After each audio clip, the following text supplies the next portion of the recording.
Welcome to Preparing for the Unexpected. I'm your host, Alex Fullick, and as always, we like to talk about things related to operational resilience, business continuity, risk management, anything that helps you, your organization, or your community prepare for, respond to, and overcome adverse situations. If you'd like to be a guest on the show, please feel free. You can find me on LinkedIn. I am the only Alex Fullick there. I'm really easy to find, and I do respond to everything I get. Today, I have a returning guest, and I'd like to welcome back for a second appearance on the show. But about third or fourth time, actually, we've chatted back and forth. Charlie Maclean-Bristol. Charlie, welcome back. Good morning and happy New Year to all your listeners and watchers. Is that the right expression? So I'm Charlie Maclean-Bristol. I am a business continuity crisis management practitioner by trade. My own background is Army, so full-time reserves, followed by utilities, and then I had my own consultancy for 17 years doing business continuity. That was just acquired in the summer, so I'm now working for the new entity. So I'm very much involved in the writing of standards and writing of other business continuity bits involved in the crisis management standard and the good practice guidelines of the Business Continuity Institute. And Charlie and I met at BCI World, and I think I actually interviewed you for 5 minutes on one of the parts of the last year's conference, if I recall correctly. No. Yeah. That's good to see you again. Yeah. So today we are going to talk about, now where's the title? Because I like it. Future Risks, Why the World is Becoming More Dangerous. Oh, so right. Well, why don't you kick it off, Charlie? What's the first one? Why are we more dangerous?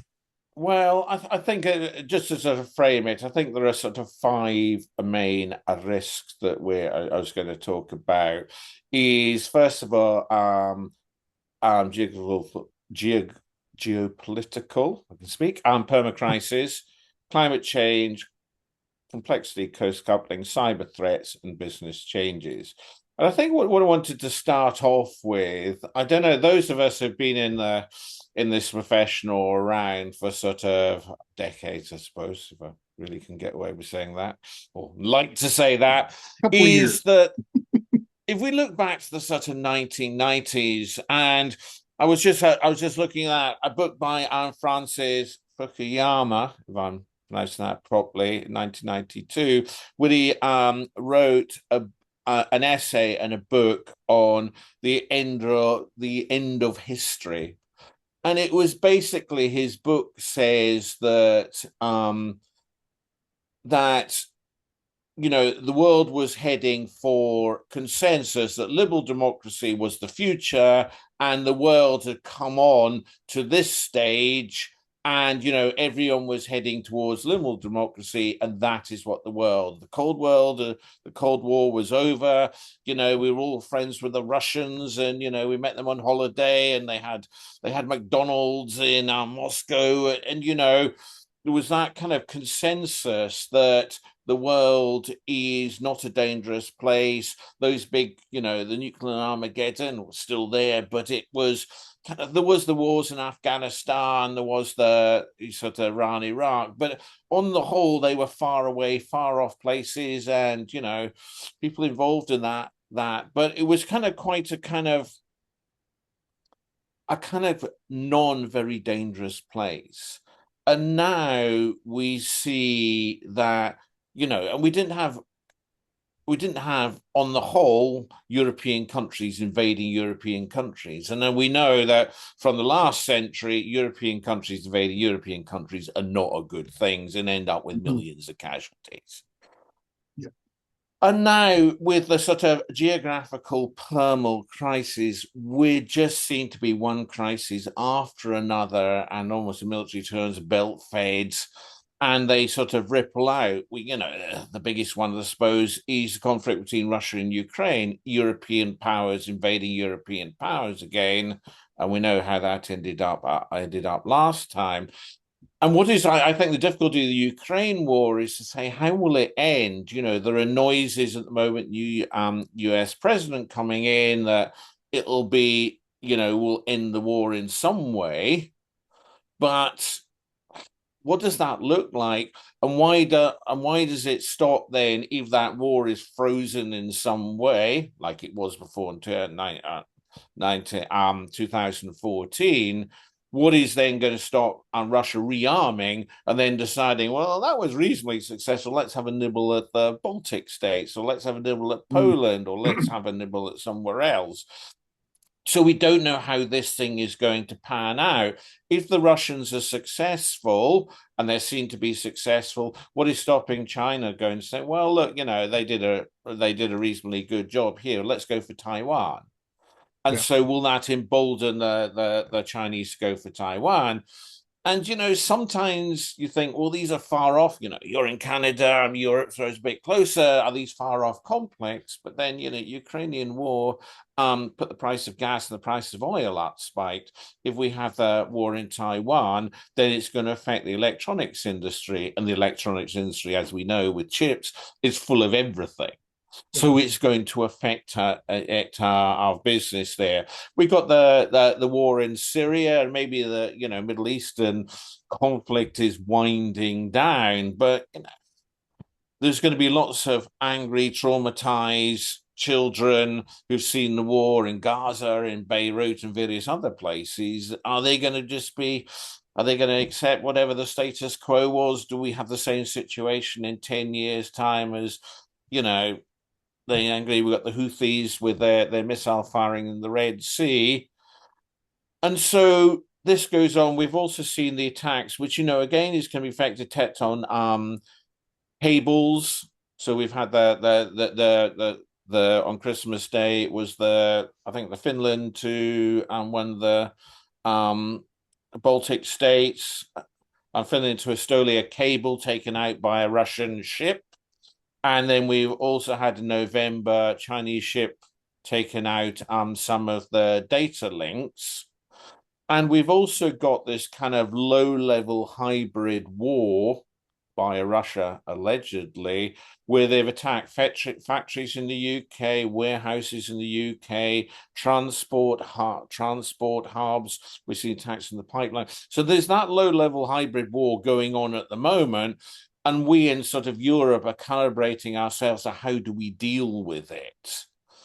Because, we're not going to go and invade Russia to try and stop them doing a low-level hybrid war, but what can we do, and how robust can our pushback against this? And then again, in the permacrisis, we got the new president coming into the United States, and from a kind of European point of view, we kind of pretty much knew what American presidents were and what they did, and there was a kind of general consensus of the world order. New president's going to come in and saying he doesn't like the new order and is going to change it. Now, whether he can, whether he can't, whether the kind of system is robust enough, say, even if you try and change it, it won't change. Maybe the whole world order will be thrown up and the pieces will come back in a different way. We don't know. But I think all these things lead to a lot of unpredictability. And I think we're in a different kind of place than, I think all the kind of some of the certainties which we felt are no longer certainties. And we don't know where it is going to end. And I think lots of us can predict lots of things, but we don't know. And I think so if that comes back to us as a sort of business continuity managers, people who advise our organizations, I think we just have to be a lot more acute and watching and checking, see how does that affect us. The Russian Ukrainian invasion, they were saying for 6 months it was going to happen. They've got hospitals there. They're moving the artillery. That's not, and you're moving the ammunition in large amounts. That's not what you do when you do a big exercise. We've got blood banks in the hospital. That's not what you do for, it was going to happen, but we all kind of slightly buried our head in the sand. So we couldn't happen in Europe. It wouldn't happen. And I Yeah. think there is this, it's an unpredictable world, and we have, whether we like it or not, doesn't really matter. These things are going to happen, so we need to be ready for them. Yeah. and as time goes by, more things are occurring. You know, Yes. we're finding out little bits and pieces here and there. There's looks like some political turmoil. Is it Venezuela again? Yeah. Looks like that's starting to kick up again. Previous presidents, correct me if I'm wrong, in Brazil are being charged now as well. So Yeah. it's going to create something. And then you've got Indian politicians that have been pinpointed in trafficking of people through Canada to the US, with Yeah. some Canadian people involved with that too. So that's creating tension between India and Canada. So there are so many other different things that are occurring. And I agree with you. There was a point where it's like, things are heading in the right direction. I feel calm. I feel peaceful. I don't feel that way anymore. Maybe, yeah, I think we always ought to be careful of sort of it comes with age. Oh, the world is getting so much worse. It was so much better when we were young. The world has been getting worse ever since Adam and Eve, but Yeah, I do think we live in a more dangerous and unpredictable world. Whether it's better or worse, you can have debate. But I think it's more and our job is to try and those fluctuations which will come our way, which might affect us in all sorts of mysterious ways we don't really anticipate. Our job is to make sure that our organizations are resilient and we can cope with it. And perhaps if we've got rivals, can cope with it better than our rivals, or continue to provide as best we can service to our customers, because that's what we exist to do, right, whether that's private organization or public organizations. right. How about we jump to our next one? We've only got about 4 minutes till we take a break, but we can get started on it because the Yeah. title is really intriguing. I like it. The gray rhino of climate change. Right. So grey rhinos. This is is about high impact, high probability events which are coming our way, but we don't seem to be able to do anything about them. And what happens with them is we first of all deny that they're going to happen. Climate change is a brilliant example of this.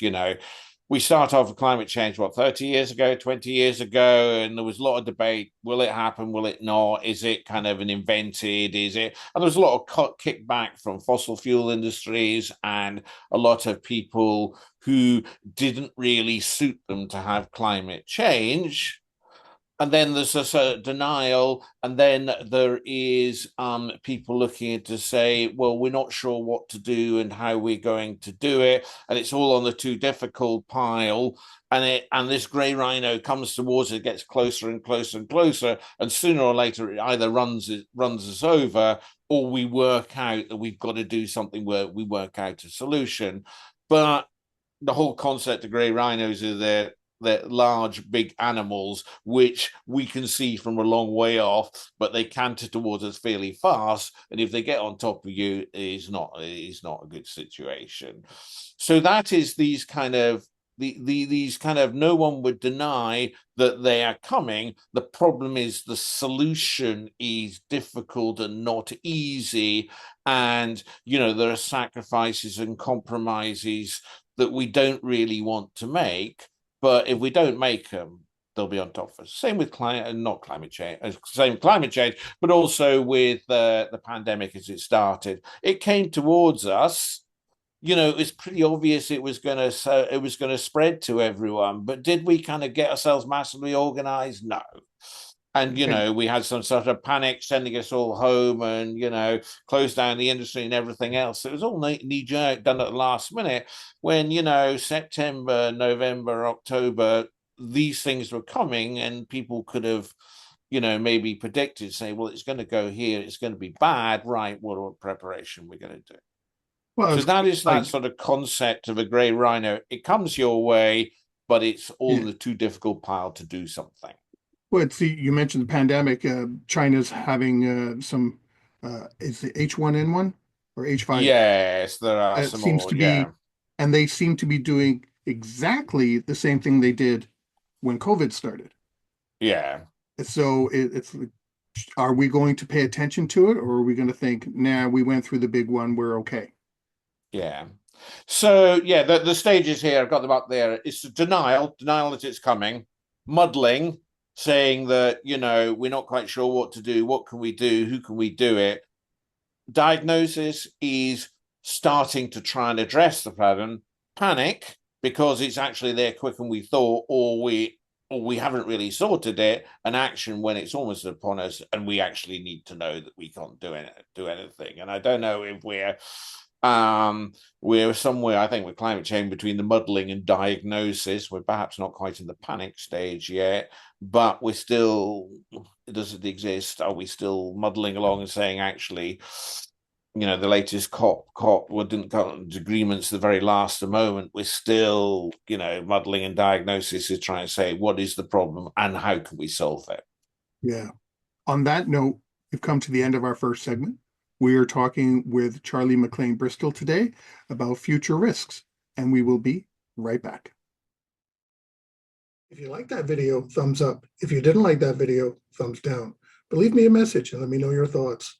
Of course, don't forget to subscribe. And in the meantime, stay prepared, everybody.